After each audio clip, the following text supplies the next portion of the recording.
craft in ourselves in the WNBA. And it's a shame that we have to leave our families for holidays. I mean, you're missing everything being away. But at the same time, as much as I would love to, pay my light bill for the love of the game, I can't, So I think that's probably one of the biggest reasons people are still going overseas. And that's why I was there, So hopefully that changes, though. BG, Lena Washington, 12 News. Welcome back. So good to see you. We've seen you out around town at the MLK Day March, the WM Phoenix Open, recently a Suns game. What did that feel like for you, and how did just walking around town change from maybe 2 years ago? Walking around town is a little bit different, a little bit different now. But it felt good just being back, just being on U.S. soil, especially being back here in the Valley. Made this my home. And it was really warming. I had nothing but love, being out and about, and just trying to get back to just being normal, just being able to walk out the door and go see and do things. So it's been amazing. All the things that I really couldn't do either, because I was overseas playing, so I got to do a couple of those things here recently, which was really nice, actually.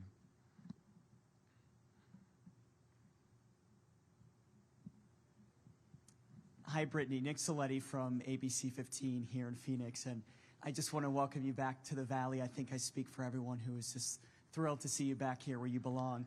You mentioned something I found very interesting just a few moments ago. You had said that hope is a dangerous thing to have.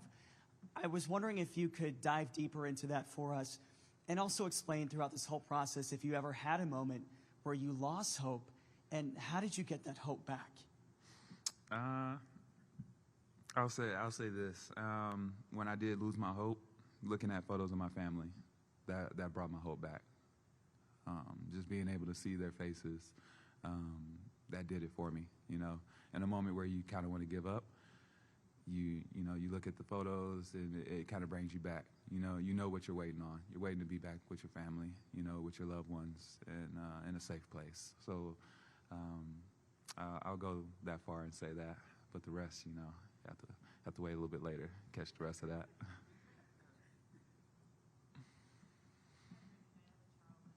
Welcome back. Thank you. Entering this season, how did your mindset change as a person and athlete given all you've gone through? Not taking anything for granted. Life is short. Things can change at the stroke of a match. So going into this season, just appreciating everything. I mean, the things that I always say, appreciate every moment, don't take it for granted. But it's so true. Once something like this happens to you, like when people say that, it hits home, like it hits closer to you.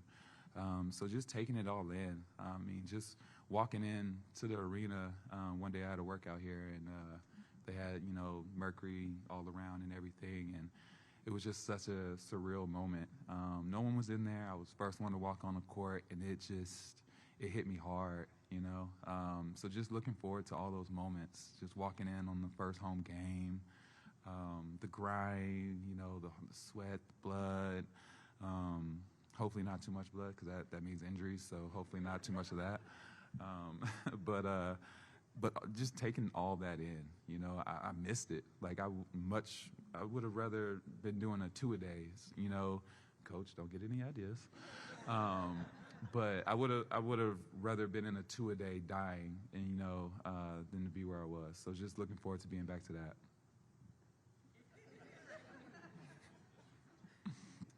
Yeah, Brittney, M.A. Vopel from ESPN.com. You've said really throughout your career that basketball was a sanctuary for you. Has it felt like that coming back? You talked about you want to be back where you were. Has it felt like a sanctuary, and where do you think you are as a player at this point, and where can you reach during this season? Well, I mean, I always believe in my ability. If we had a game tomorrow, I mean, we're gonna go get that dub. But being realistic. Am I exactly where I want to be? No, but I'm on the right track to getting there. That's for sure. I will say that. It's still a sanctuary. I mean, in the beginning, no. The first I want to say day, but what was it, day? Like 2 weeks? First month. It was hard. It's funny because she was literally filming me in the beginning, and yeah, those videos are really, really different to how they are now, you know, where I'm at now.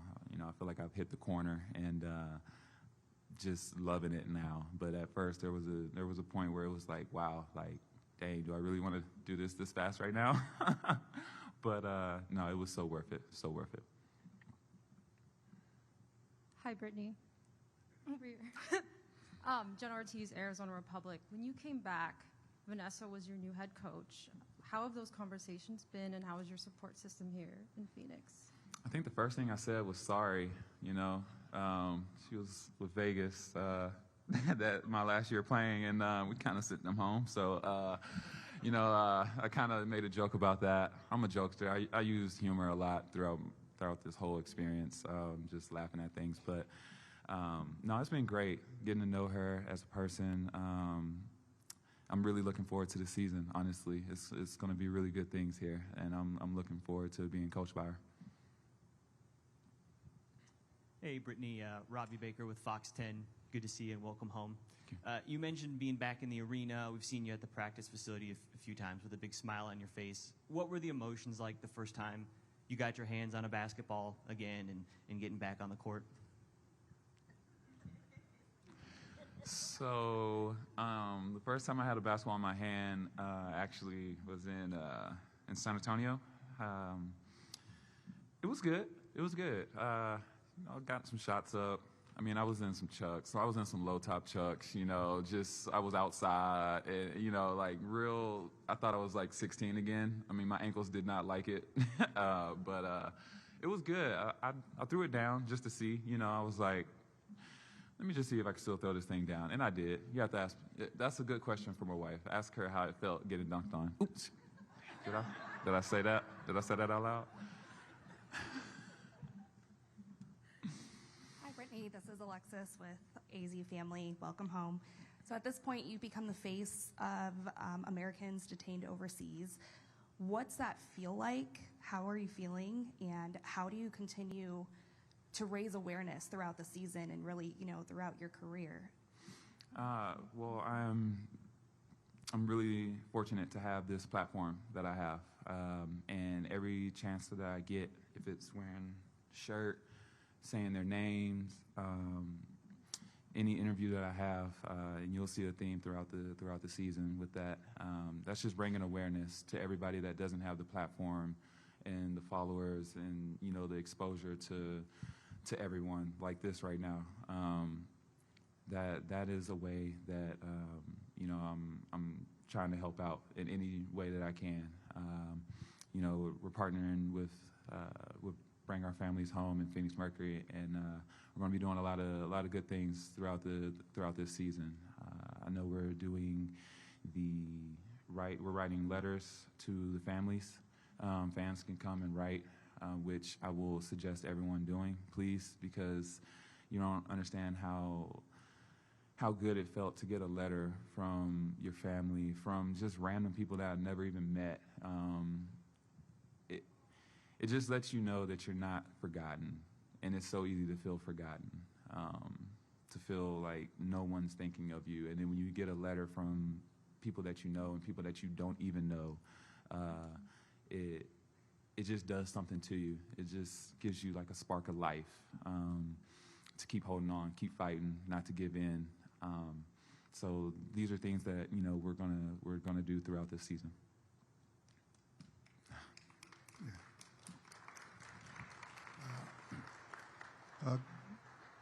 Good morning, Brittney. I'm Bill Roden from ESPN Anscape, and it's really great to see you. It's good to know the prayers have been answered. The question, you've always represented so much throughout your entire career about access and, you know, being able to do stuff. And I hate to put one more thing on your plate, but there are a number of states who are aggressively moving to prevent transgender athletes playing. And I was wondering, again, I hate to put one more thing on your plate, but in terms of on your radar, where is that? You're going to have a tremendous platform, but where is that going to be on your radar in terms of advocating for, you know, athletes, all athletes, transgender athletes, be able to play? Oh, I mean that ranks high on the list of things that I'll be fighting for and speaking up against. You know, everyone deserves the right to play. Everyone deserves the right to come here, sit in these seats, and feel safe, and not feel like there's a threat or they can't be who they are, or like it's just all eyes on them. So I think it's a crime, honestly, to separate someone for any reason. So I definitely will be speaking up against that legislation and those laws that are trying to be passed, for sure. Hey, Brittney, Chris Rim, New York Times. Two questions for you. Have you spoken with Evan, the reporter from the Wall Street Journal, or his family at all? And secondly, when you returned, did you feel any worry or guilt or any type of burden because you came home earlier than some others who were detained longer than you? Mm-hmm. You know, if I could have went and got them out or any of that, I mean, of course I would have. I think everybody, President Biden, if he could just go over there right now and just grab everybody that's been left behind, I think he definitely would. I mean, of course.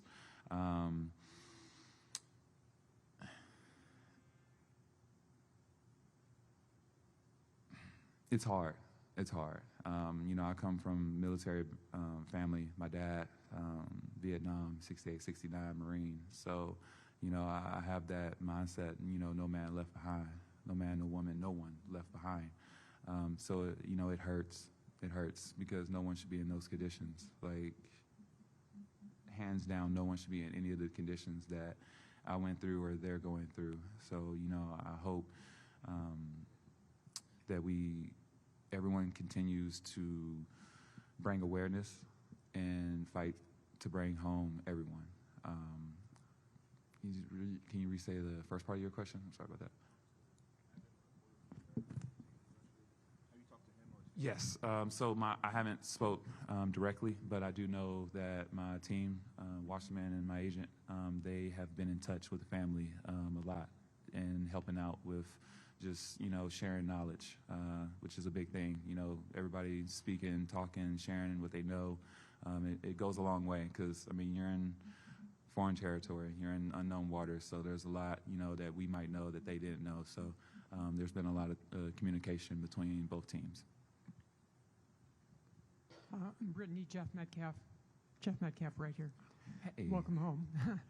A couple things. One, Diana's still playing. What's it like being back and having another season or two with Diana ahead? And then also going back to the bubble.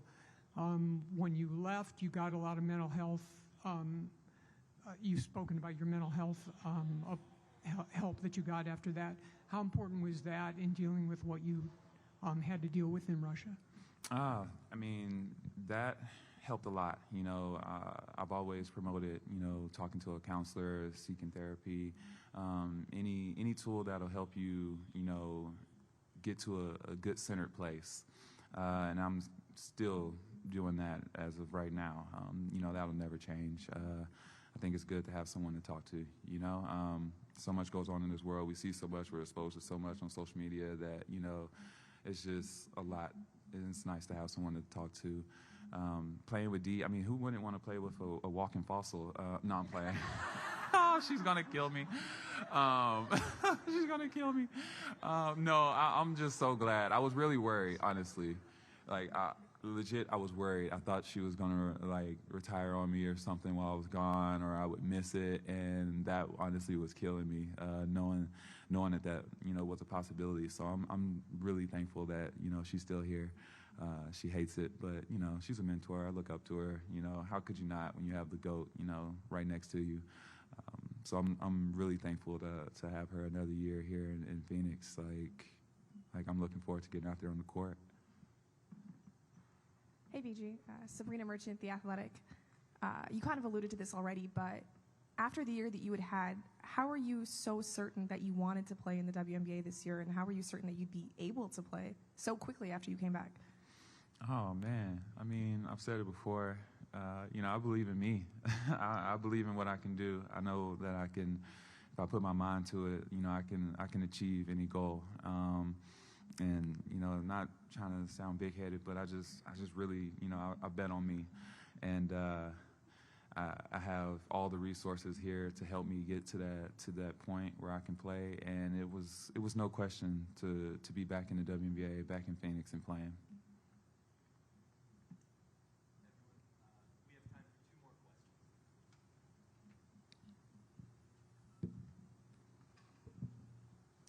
Brittney, Eliav Gabay, Sports 360 AZ. So picking back off of Jeff's question a little bit, what was the reaction being with the teammates again and now really feeling physically part of the team again now that you've been able to be in it a little bit longer? Just seeing everybody, just being back. On my ride back from San Antonio here, actually, I was lucky that Dee was able to come, so she was the first player that I got to see. Vince was there, and it was just really good, just seeing them. It was like a relief. Like, it was once, I've said it before, it's hard to really realize it's happening. It's like I'm really here. Like, this is really my teammates here. So it was just liberating. It was so great to be on that plane, riding back with her, and then seeing everybody at the gym. It was crazy. Oh man, it was such a good feeling. Hi, Brittney. I'm Sydney from USA Today. What did it feel like first when you were gone, but also when you came home, to have not only the WNBA community rally around you, but also the LGBTQ community fight for you and support you? Like I said, just seeing everybody backing me and supporting me, supporting my family. I heard about the standing ovation my wife got when she came to a game. Like just little things like that. All-star, with the league. Just knowing that everyone was going above and beyond. People that I'd never even met, going to bat for me and supporting me. It really shows how much you've kind of impacted, or you've touched so many different people in a different way. So I was just abundant of joy, honestly, I will say. Thank you so much, Brittney. Thank you, everybody.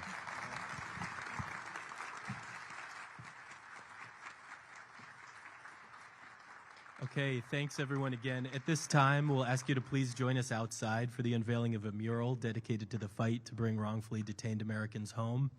We're going to allow about 5 minutes for the press to assemble. Full information on this partnership between Brittney, the Mercury, and the Bring Our Families Home campaign